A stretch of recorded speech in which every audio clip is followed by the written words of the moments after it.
जय शिवराय शेतकरी बांधवांनो, बऱ्याच जिल्ह्यातील मागील 2023-24 असेल, 24-25 असेल, असा शेतकऱ्यांचा रब्बी हंगाम असेल, खरीप हंगाम असेल, बऱ्याचशा जिल्ह्यातील शेतकऱ्यांचा पीक विमा हा प्रलंबित आहे.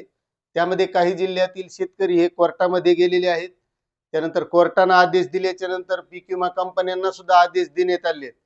तसेच आज आपण जिल्हा अधिकाऱ्यांनी आदेश दिलेले आहेत की जो काही प्रलंबित पीक विमा आहे तो शेतकऱ्यांना लवकरात लवकर द्यावा आणि तो पीक विमा आहे 2024-25 मधील रब्बी हंगाम आणि खरीप हंगामाबद्दलचा.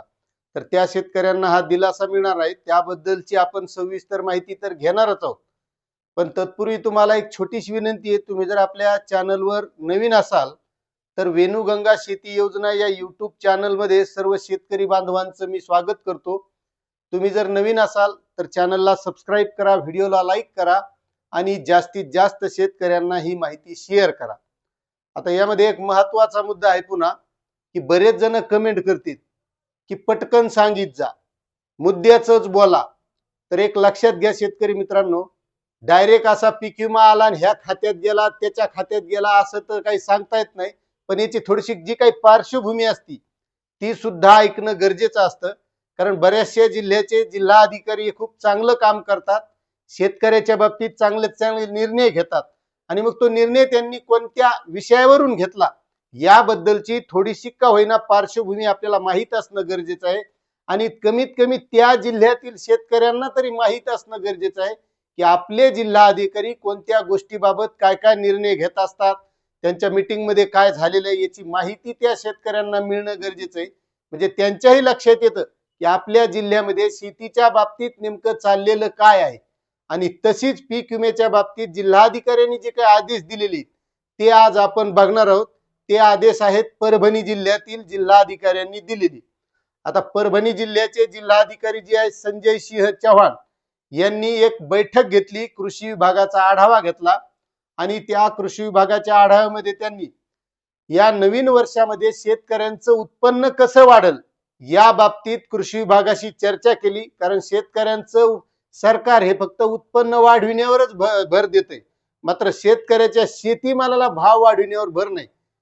त्यामुळं त्यांनी ती बैठक घेतली आणि त्या बैठकीमध्ये ज्या काही जिल्ह्यामध्ये योजना राबवल्या जातात या योजनेमध्ये महत्वाची योजना म्हणजे ॲग्रीस्टॅक.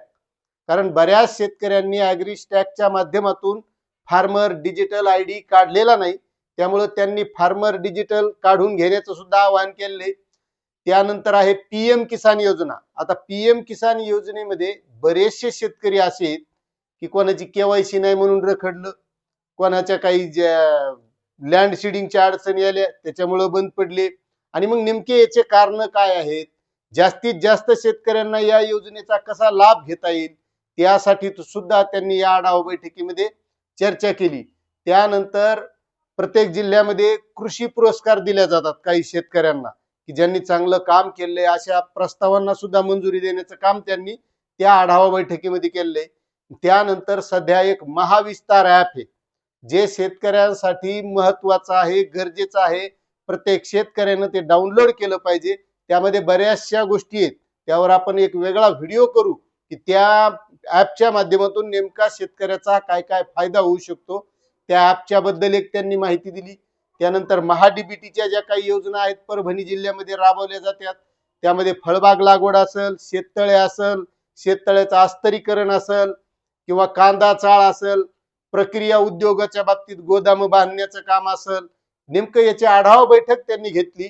आणि यामध्ये महत्वाचा पुन्हा एक निर्णय घेतलाय त्यामध्ये की आत्माच्या माध्यमातून 10,000 शेतकरी उत्पादक कंपन्या स्थापन करण्याचा निर्णय त्यांनी घेतलेला आहे. आणि महत्वाचा मुद्दा सांगतो की यापुढं आता शेती कमी कमी होत चाललेली, म्हणजे कमी झालेलीच आहे, चाललेली म्हणण्यापेक्षा कुठं रोड मध्ये चालली, कुठं भाव हिश्श्यात वाटण्या व्हाल्यात, कुठं विकली चालली, असं व्हाल. जमीन विकली म्हणजे कुठं जात नाही पण ते प्लॉटिंग व्हाली, भानगडी व्हाल्यात. त्याच्यामुळे शेतकरी उत्पादक कंपन्याच्या माध्यमातून सुद्धा शेतकऱ्यांना बऱ्याचशा चांगल्या गोष्टी करता येतात. आपण या अगोदरच्या बऱ्याचशा व्हिडिओमध्ये ही माहिती दिलेली.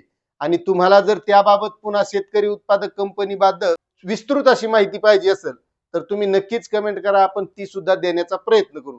तर अशी एक पार्श्वभूमी थोडक्यात सांगावी लागते, म्हणजे शेतकऱ्याच्या लक्षात येते नेमकं आपल्या जिल्ह्यात चाललंय काय. आणि याच बैठकीमध्ये जे काही प्रलंबित पीक विमा होता खरीप 2024 आणि 25चा, तर त्यामध्ये 2478 शेतकऱ्यांना खरीप 2024-25चा पीक विमा होता. तर 2,35,00,000 रुपये हे विमा कंपनीला त्यांनी सांगितले की जे जे शेतकरी प्रलंबित राहिले असतील त्या शेतकऱ्यांना, तो 2478 शेतकरी येतील त्या शेतकऱ्यांना 2,35,00,000 रुपये पीक विमा वितरित करा. त्यानंतर रब्बी हंगामामध्ये 177 शेतकरी प्रलंबित म्हणजे वंचित राहिले होते, त्या शेतकऱ्यांना 8,00,000 रुपये वितरित करण्याचे त्या कंपनीला त्यांनी आदेश दिलेले आहेत. अशी ही महत्वाची माहिती होती. आता याबद्दल तुम्हाला काय वाटतंय नक्कीच कमेंट करा. चॅनलवर नवीन असाल तर सबस्क्राईब करा आणि ही तुम्हाला माहिती कशी वाटली कमेंट करून सांगा. धन्यवाद.